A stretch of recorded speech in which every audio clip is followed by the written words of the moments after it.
Эфир абхазского телевидения продолжает русская служба новостей. Здравствуйте. В студии Алиса Шамба, и в начале выпуска коротко о главных темах дня. Подобно стали закалялась абхазская дипломатия. Свой юбилей отмечает внешнеполитическое ведомство страны. На страже порядка.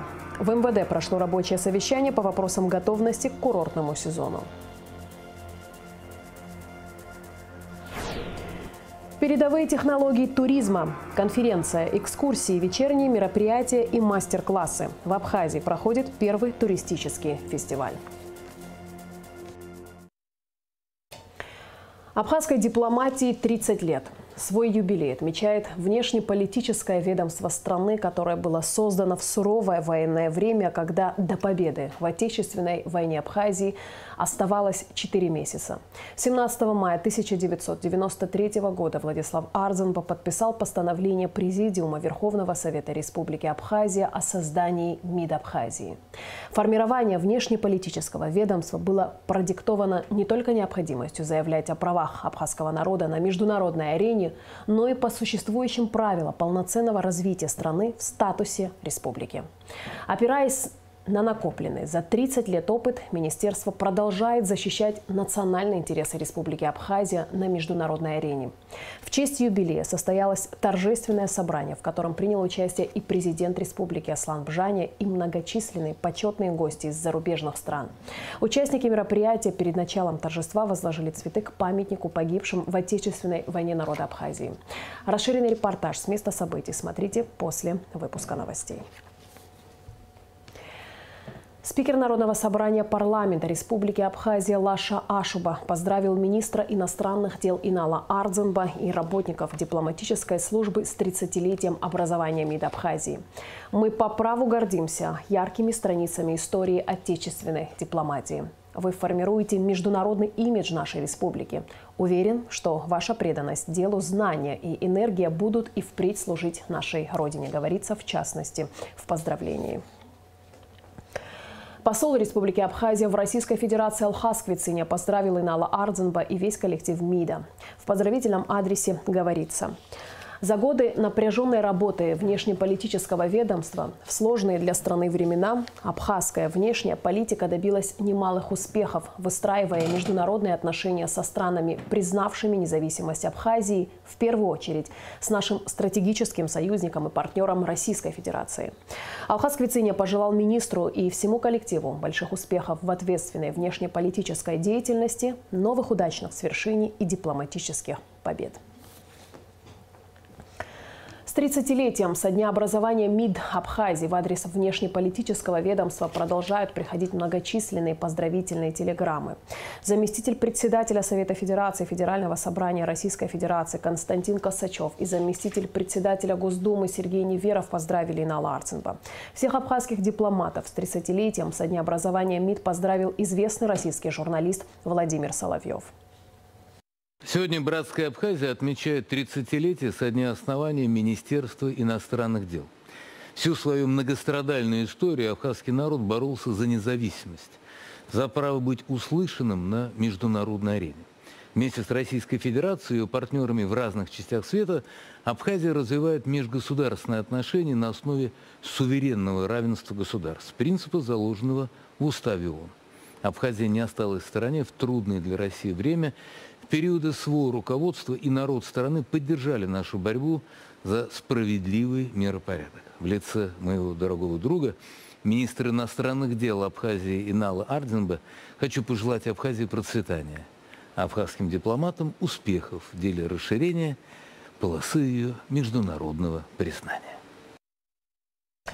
В рамках празднования 30-летия годовщины МИД Абхазии в АГУ прошла открытая лекция. В знак уважения к вузу министр иностранных дел Инал Арзенба вручил ректору университета Олегу Гвараме медаль 30-летия МИД Абхазии. С лекцией выступил глава МИД Никарагуа Денис Роналду Манкадо Калиндрис. Лекция была посвящена президенту Никарагуа Даниэлю Ортега, его жизненному пути, вкладу в становление никарагуанской государственности. Посол Венесуэлы в России и по совместительству в Абхазии Хесус Рафаэль Саласар вел Веласкес рассказал студентам о видном государственном деятеле Уго Чавесе. На мероприятии выступили и глава МИД Южной Осетии Ахсар Джоев, и делегация из Белоруссии. У студентов была возможность задать гостям интересующие вопросы. На наших глазах происходят глобальные изменения, поэтому сегодняшнее выступление имеет особое значение, на мой взгляд, для молодежи, для всех нас. И учитывая важнейшие фундаментальные изменения в международной системе, мы с вами видим, что формируется полицентричный мировой порядок. И вот в этой ситуации, очень важной, особой, рубежной ситуации для Абхазии, очень важно, чтобы мы работали эффективно, чтобы мы еще раз подтвердили нашу решимость добиться всемирного признания и утвердить наше законное место в системе международных отношений. К 30-летию со дня образования Министерства иностранных дел Абхазии в столице на площадке медиа-центра МИД открылся форум «Глобал Абхазия». В рамках мероприятия дипломаты, специалисты профильных ведомств и гости обсудили вопросы безопасности, интеграционных процессов и женевских дискуссий. В форуме принял участие президент Республики Абхазия Аслан Бжани. Подробности в репортаже Гугут Савардания. Интеграционные процессы, глобальное переустройство мира, безопасность. Основные темы форума «Абхазия Глобал». Единственная площадка, на которой можно обсуждать вопросы обеспечения мира и безопасности Абхазии и Южной Осетии – женевские дискуссии. Однако на протяжении многих лет они проходят практически безрезультатно. Документ о неприменении силы так и не подписан. А с началом СВО Швейцария перестала занимать нейтральную позицию. В формате дискуссии обсуждаются два ряда вопросов. Это, собственно, безопасность и гуманитарный аспект. К сожалению, что касается гуманитарного аспекта, то грузинская сторона не очень хорошо себя ведет. Она пытается все эти вопросы выносить на площадку ООН, куда, к сожалению, несмотря на многочисленные попытки донести голос и Абхазии, и Южной Осетии, не получается, нас туда не пускают. Это тоже, вот, так сказать, современная демократия. Что касается самих дискуссий, как я уже отметил, современная ситуация сильно на них повлияла. Это не только с точки зрения логистики, поскольку сам путь до Женевы, кстати, о Женеве, Швейцария, далеко уже не нейтральная страна. Относительно наших определенных ответных мер в отношении некоторых сопредседателей женевских дискуссий, многие люди задались вопросом, почему мы отказались, скажем, во въезде сопредседателям. Это было связано с тем, что западные участники переговорного процесса не согласовывают с нами организационно-технические вопросы, ставят нас в положение людей, которые не могут высказать свое мнение. И, разумеется, мы в таком режиме работать не очень правильно и не очень разумно. В связи с этим мы показали, что у нас тоже есть свое мнение, что мы будем требовать уважительного отношения к Республике Абхазия, к Республике Южная Осетия. Если западные участники переговорного процесса будут вести себя таким образом, то и наш ответ будет абсолютно симметричный, как принято говорить в дипломатии.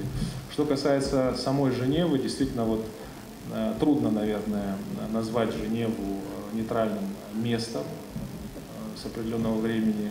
И мы обсуждали возможности в этом контексте Минской площадки, на что многие западные участники сказали, что мы не хотим ехать в Минск.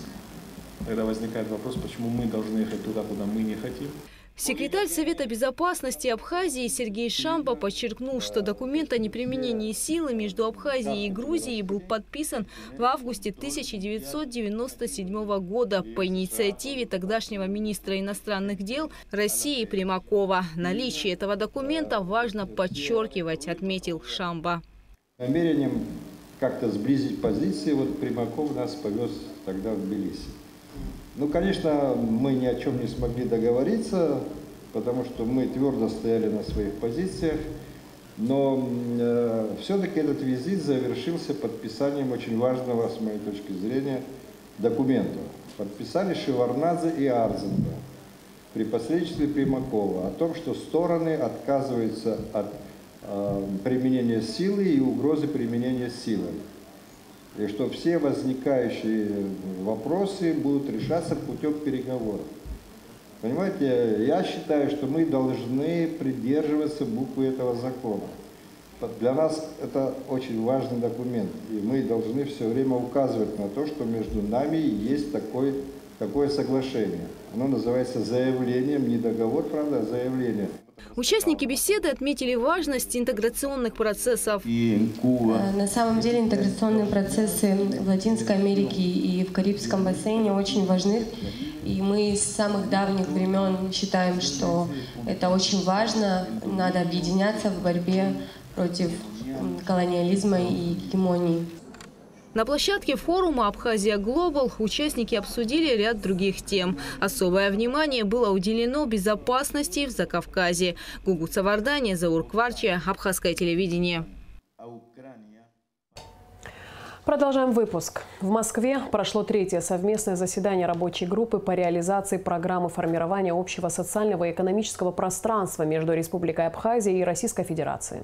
С абхазской стороны в рабочей группе участвовали вице-премьер, министр экономики Кристина Узган, начальник государственного правового управления администрации президента Нателла Ломи, министр здравоохранения Эдуард Бутба, министр соцобеспечения и демографической политики Руслан Аджба, министр просвещения Налгабле, председатель Нацбанка Беслан Баратели, зампредседателя Государственного таможенного комитета Аляс Лабахуа, начальник юридического управления Министерства финансов Ятыр Ажиба.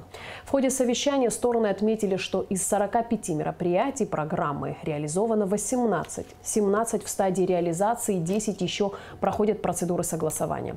Среди обсуждаемых вопросов – гармонизация налогового и таможенного законодательства, законодательство в сфере здравоохранения и образования, пенсионного обеспечения. Сроки реализации оставшихся мероприятий намечены на второе полугодие 2023 года. В рамках проведения Международного метрологического форума «Метрология без границ-2023» в Москве состоялась официальная встреча председателя Госстандарта Республики Абхазия Нарсола Сангулия с руководителем Федерального агентства «Росстандарт» Антоном Шалаевым. Обсудили развитие и совершенствование в области измерений, представляющих взаимный интерес, а также обновление эталонной базы Госстандарта Абхазии. По результатам переговоров российская сторона предложила передать во временное пользование Госстандарту Абхазии средства измерений на безвозмездной основе. Росстандарт готов поддержать и оказать содействие абхазским коллегам в рамках своих возможностей, сказал Антон Шалаев. Глава столичной администрации Беслан Эшба в сопровождении первого зама Автандила Сурманидзе проинспектировал объекты, где завершены или проводятся ремонтно-восстановительные работы в преддверии 30-летия освобождения Сухума и победы в Отечественной войне народа Абхазии, юбилейные даты которых будут отмечаться 27 и 30 сентября. Расширенный репортаж пресс-службы администрации смотрите после выпуска новостей. Состоялось очередное заседание Сухумского городского собрания. На повестке дня было два вопроса, касающиеся внесения изменений в бюджет города Сухум на текущий год и утверждения отчета о проделанной работе за прошлый год отдела муниципального имущества и приватизации администрации Сухума. На заседании присутствовал глава столичной администрации Беслан Эшба, который предложил депутатам перераспределить остаток средств, сэкономленных в прошлом году, и направить их в текущем году на выполнение отдельных видов работ. Депутаты Сухумского городского собрания единогласно проголосовали за утверждение данного вопроса. По результатам первого квартала финансовым показателям по поступлению в бюджет, проанализировав тенденцию, которая прошла в апреле месяце и которая идет в мае, мы можем говорить о том, что сложные периоды бюджетного года мы на данном этапе прошли. Тем службам, в первую очередь налоговой службе города Сухум, удалось выполнить и перевыполнить все задания, которые у них были. Поэтому мы пришли к вам с предложением о том, чтобы можно было перераспределить средства, которые были сэкономлены в прошлом году. Как известно, у нас 2023 год юбилейный по празднованию 30-летия Победы. И я вас как-то в начале года уведомлял о том, что администрация города планирует восстановить литерные вещи. Это такие серьезные объекты, как объект «Фуникулер», Красный мост, парк имени Тараса Мироновича Шамба. Из крупных также улицу имени Властаковича Арзымба и улицу именем 30 сентября. Вот. Ну и помимо этого вы видели в представленном нами реестре, значит, какие виды работ уже выполнены в этом году и какие планируются работы выполнить до конца года. Поэтому, учитывая, что ранее был представлен реестр, очень надеемся на вашу поддержку. Рассмотрение громкого преступления дела о тройном убийстве на набережной Махаджира в Сухуми продолжилось в здании СГБ. Генпрокуратура отклонила ходатайство Беслана Бганба об участии в заседании. Также был допрошен свидетель Игорь Ловчев. После словесной перепалки между потерпевшими и обвиняемыми судебная коллегия удалила Эрика Чкаду из зала суда. Подробности в материале Рады Чачава.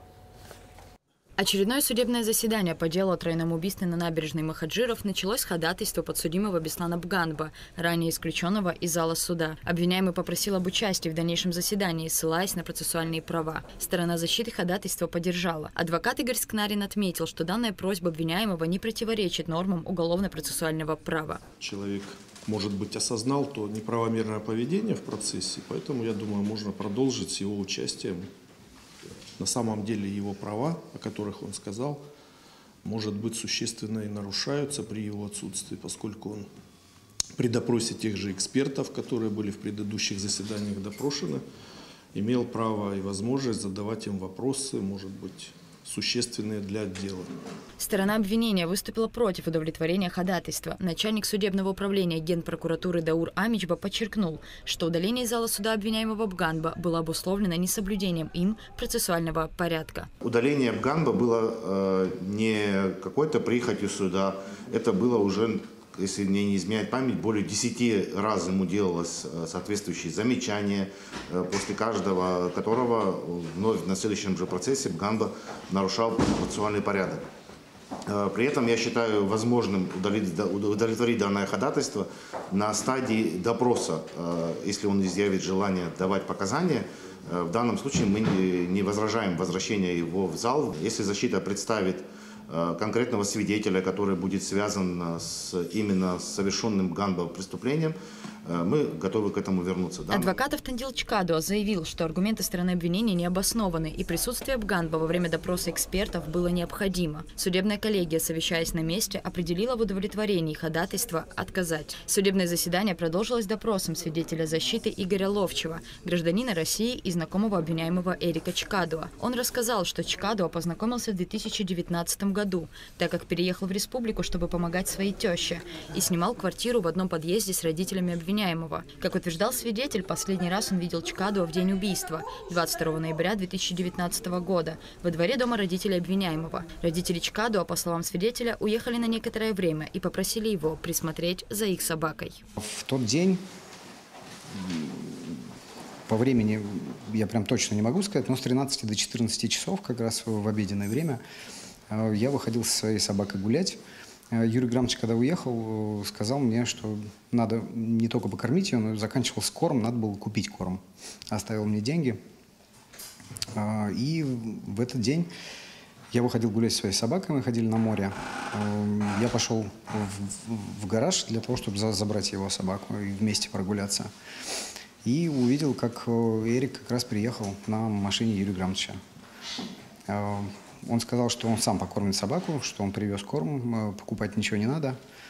Поэтому мы прям перекинулись буквально несколькими словами на какие-то отвлеченные темы по охоте, по собакам. И потом он поднялся к себе домой, ну то есть в квартиру родителей, а я пошел к морю. И гуляли там, порядка часа. Я приехал, ни машины, ни Эрика уже не было.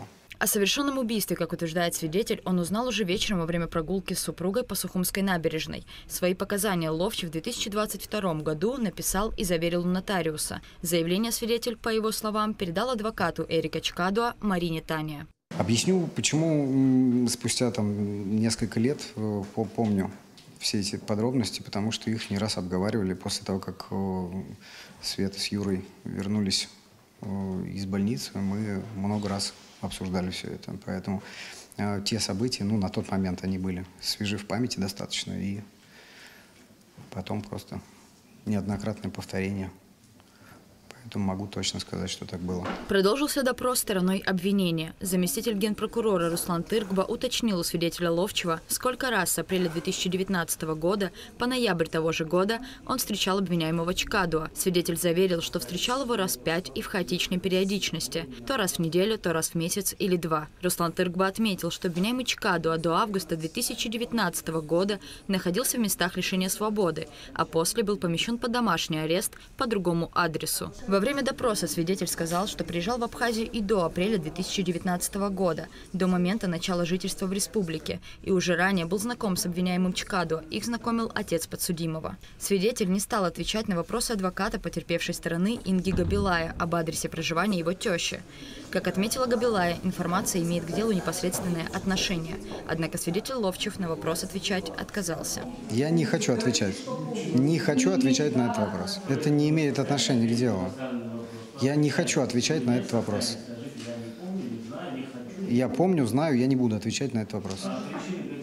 А для чего впутывать сюда моих родственников? Я имею право не свидетельствовать на своих родственников, правильно? Также свидетель не стал отвечать на вопрос о номере иномарки, которая ему принадлежит, и о том, у кого она была приобретена. По его словам, машина оформлена на другого человека, гражданина Абхазии. Мать обвиняемого Чкадуа, присутствовавшая в зале заседания, сказала, что машина оформлена на нее. Спустя некоторое время после допроса свидетеля Светлана Чкадуа, вернувшись в зал заседания из коридора, заявила, что родственники потерпевших, сидевшие в зале, догнали и запугивали свидетеля Ловчева. В ответ на оскорбление, допущенное одним из присутствовавших в адрес Светланы Чкадуа, между родственниками потерпевших и обвиняемыми началась словесная перепалка. Судебная коллегия постановила удалить Эрика Чкадуа из зала суда. Его матери было сделано замечание. Ее уважение к суду очень часто проявляется от присутствующих и от подсудимых также. И судебная коллегия, совещаясь на месте, определила подсудимого Чкадуа Эрика удалить из зала суда, а вам, присутствующая Чкадуа, делается замечание.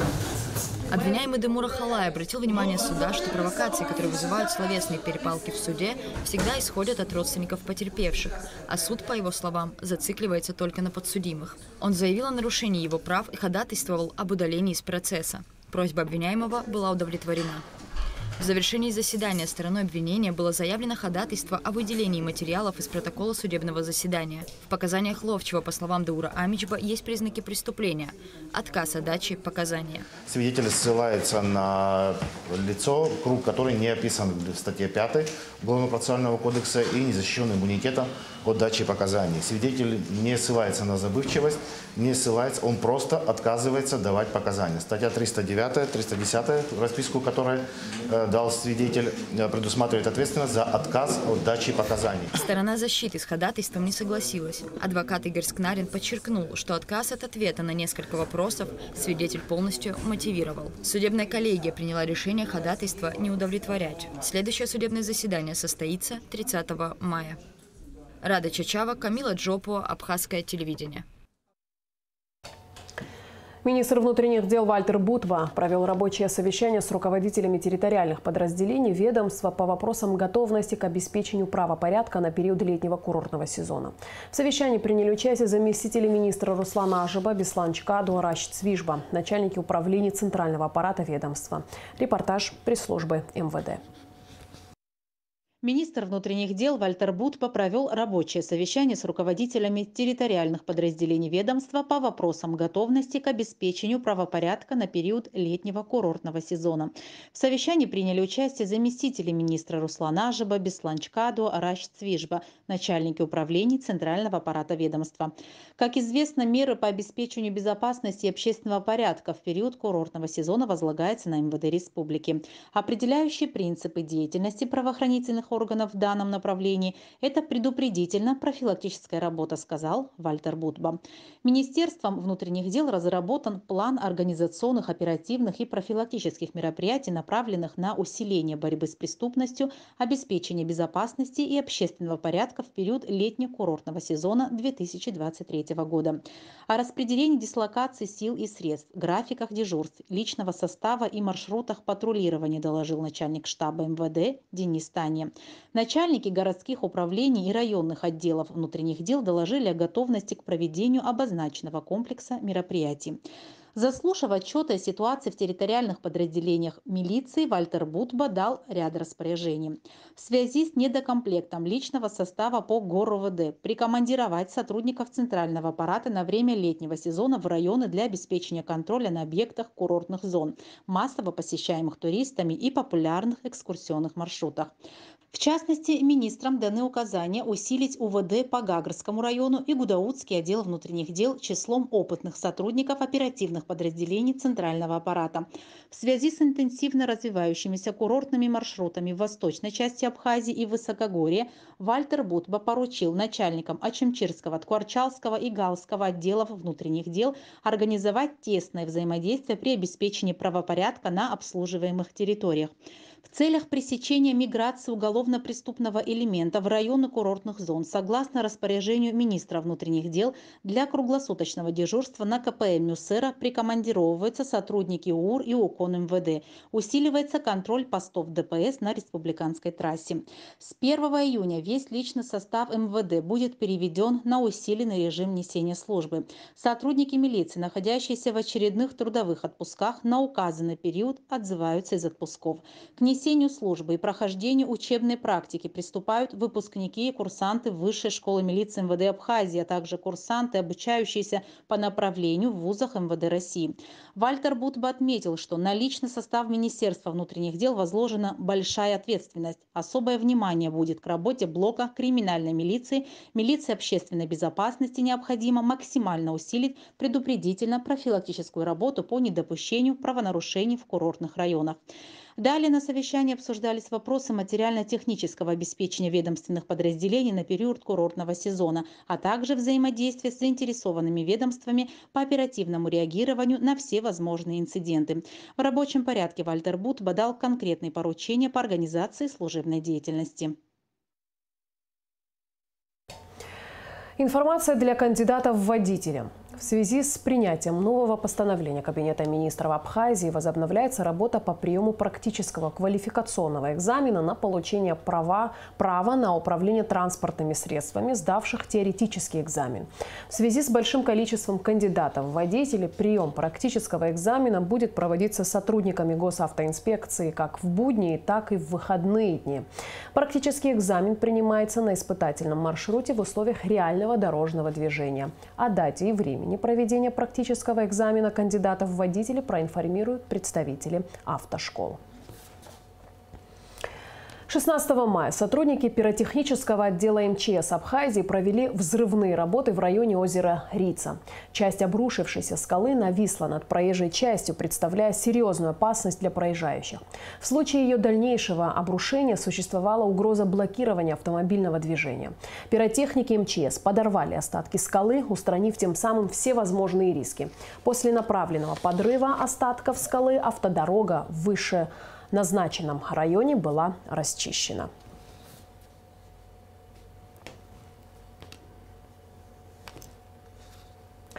В Абхазии проходит первый туристический фестиваль. В течение 5 дней участников ожидают конференции, экскурсии, вечерние мероприятия с развлекательной программой, мастер-классы в Гаруда-глемпинг, банкет с национальной кухней и, конечно же, радушный прием и абхазское гостеприимство. Организаторами туристического фестиваля выступает компания «Интурист» и группа компаний «Гаруда» при поддержке Министерства туризма Абхазии. Подробности в репортаже Шазины Ханагуа. В теплой, непринужденной, дружественной обстановке проходил первый туристический фестиваль.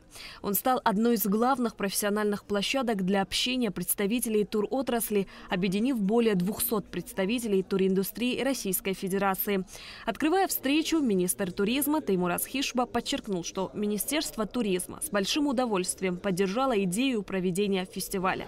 От лица правительства Республики Абхазия хочу выразить вам благодарность за поддержку абхазского бизнеса, за то, что вы очень правильно позиционируете Абхазию, и благодаря вашим усилиям в Абхазию приезжает с каждым годом все больше и больше людей. Я надеюсь, вы успеете за 3-4 дня получить удовольствие от нахождения в Абхазии. Мы со своей стороны сделаем все возможное, чтобы вам было комфортно в Абхазии, потому что Абхазия – это маленькая страна, это уютная страна. Здесь большое количество уникальных мест, И самое главное, здесь очень гостеприимные люди.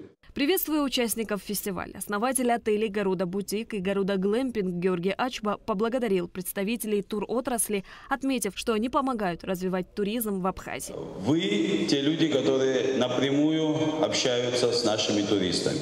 Те, которые доносят или не доносят точную информацию. Но в основном доносят. Да. Вы те люди, которые создают вот этот уют, который потом получают наши туристы. Вы знаете, очень важно, чтобы люди понимали, когда они едут в Абхазию, что они не едут куда-то там, не знаю, на Мальдивы, не едут в Америку куда-то, в высокотехнологичную страну, какую-то Японию образно. Важно, чтобы они понимали, куда они едут, чтобы они понимали, что у нас есть свои плюсы и свои минусы. Но, тем не менее, мы очень любим людей, мы умеем их встречать с душой. Компания «Интурист» была основана в 1929 году. Несмотря на свой уже почтенный возраст, компания уверенно смотрит в будущее, внедряет передовые технологии туризма и развивается сразу в 3 направлениях – въездной туризм, внутренний и выездной. Директор группы компании «Интурист» Исмаил Балюкбаши рассказал о истории знакомства с Георгием Ачба и о идее проведения туристического фестиваля в Абхазии. Мы тоже, конечно, там сколько лет уже работаем, сколько лет сюда туристов отправляем, получаем кучу жалоб, претензий, мы стараемся их как-то сгладить, и изменить ситуацию, исправить, улучшить. Могу вас уверять, вот в течение 6 лет огромным темпом здесь развивается туризм. Я свидетелем этого. Как в свое время в Турции это развивалось очень быстро, большими шагами, здесь также это повторяется. Немножко Турция опережает, да, но Абхазия тоже очень сильно развивается. «Интурист» более 10 лет помогает отелям Абхазии улучшать инфраструктуру, делать реновацию и строить новые объекты размещения. Компания нацелена на повышение качества оказываемых услуг туристам. О работе организации в Абхазии рассказал исполнительный директор Алексей Липатов. Наша компания, наверное, уже больше 150 отелей законтрактировала в Абхазии. То есть объектов становится с каждым годом все больше и больше. И самое интересное, что мы видим, как развиваются эти объекты. Они становятся значительно более качественными. Отдых туристов становится более качественным. И, естественно, люди получают удовольствие от отдыха в этой прекрасной стране. Далее, в рамках первого туристического фестиваля на территории отеля «Гаруда Глэмпинг» была организована развлекательная программа.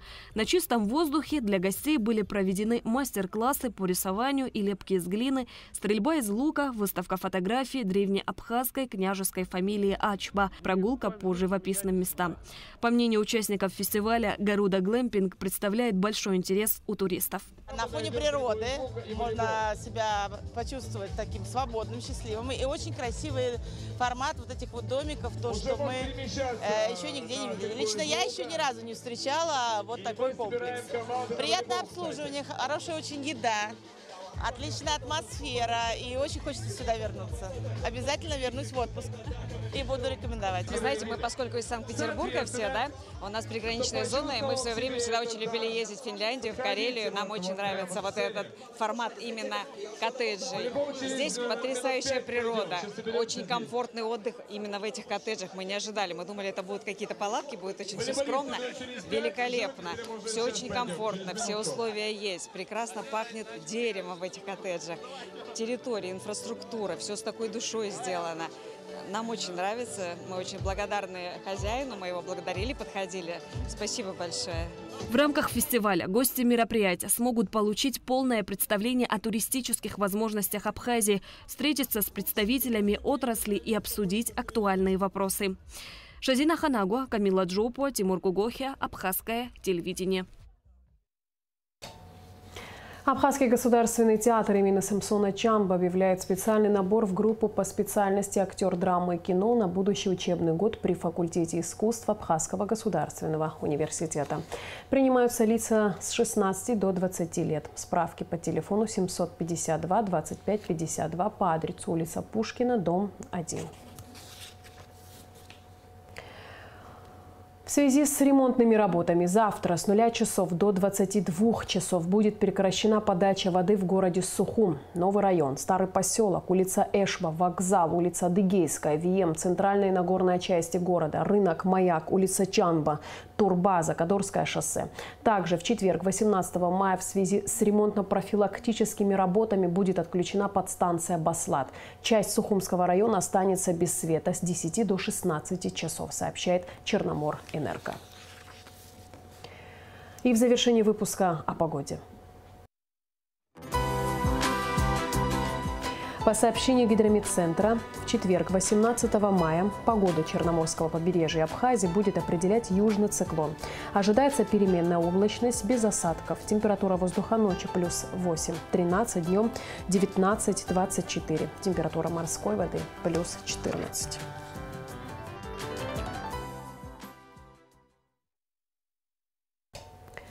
На этом наш выпуск завершен. Всего доброго и до встречи в эфире.